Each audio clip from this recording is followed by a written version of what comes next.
Ayan, isang giyera na naman ang aking pupuntahan. So, siyempre, meron tayong gagawin, no? So, tignan na lang natin kung ano yung ating gagawin kasi siyempre may mga aayusin na naman tayo ngayong mga problema.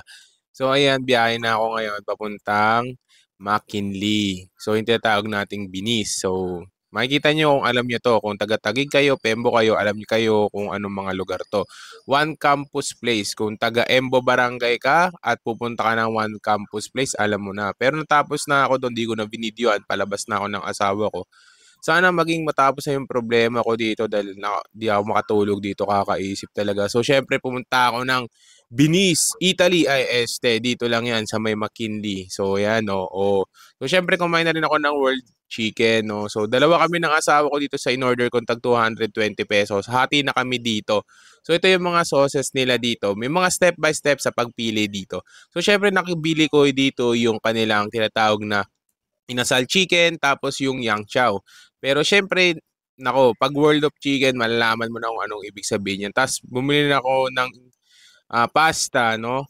Pero yung pasta medyo manghang. So, tikman na natin to. Kung titikman mo yung lasa ng itong pasta nila dito sa World Chicken, may kalasa to. So, sa mga Italianis. Pero okay yung lasa niya dito. Promise, yung 220 pesos mo. Sulit na kasi dalawa na kami ng asawa ko ditong kumakain. So, itong video ko na to is uncut, unedited yan. So, dubbing lang kasi maingay dyan sa loob. So, syempre, titikman na rin natin yung kanilang chicken inasal. Napakalambot nito, promise. Yung chicken nila, parang sobrang lambot niya. Napaka-tender. Yun. Tapos yung juiciness niya, sakto lang pero hindi yung kagaya ng iba na naglalawa talaga sa pagka-juice. Ito saktong-sakto lang din. Pero meron akong sauce na barbecue sauce yata yung napili ko doon that time. Okay na okay yung lasa.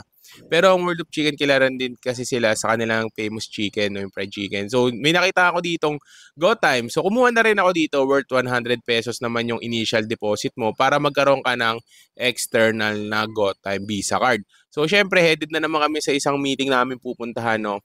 Tama kasi yung asawa ko dito, 12:38 na. Medyo nakakapagod na rin kasi yung nakarang araw ngayon, nagmotor-motor tayo. Popost ko na rin yung video ko doon.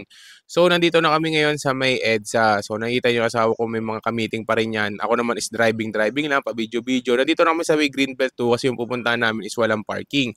So, syempre, walk trip na lang kami kasi nga walang parking doon sa pupuntahan namin. May free valet pero ayoko kasi magpahawak ng ibang sasakyan. Gusto ko ako lang talaga yung nagda-drive nito. Ayoko nung kung sino-sino mga nagda-drive ng mga ganitong sasakyan. Gusto ko ako lang talaga ang hahawak o magda-drive nito. Lalo na hindi ko talaga kilala personally, hindi ko talaga pinapahawak yung sasakyan. So nandito ako sa kanila, CR check na lang muna tayo. Napakalinis, napakabango ng kanilang CR. Kung alamin nyo kung ano to, Astoria Greenbelt. So bakit ako na-invite dito? Kasi nanalo daw ako sa raffle pero alam naman natin kung ano talaga yon. Pero meron silang free merienda. Ang sarap ng kanilang ano dito, carbonara. Napaka-cheesy talaga niyan, promise. Yung chicken sa panini sandwich, hindi ko na tinikman niya kasi busog pa talaga ako galing lunch. So yung fried chicken bites, masarap yan, promise. Napaka ano, may mga pepper, daman-dama. So ang sarap talaga, no? So well, para sa akin okay dito sa nakainan ko kasi syempre, alam ko naman yung Astoria kasi nandun nga kami na free ng aming company na FWD, free travel incentive. Pero dito naman kasi may mga ino-offer silang iba. Pero pag sinasabi mo kasing Astoria na raffle, alam mo na yan, lalo na kung isa ka sa mga natawagan.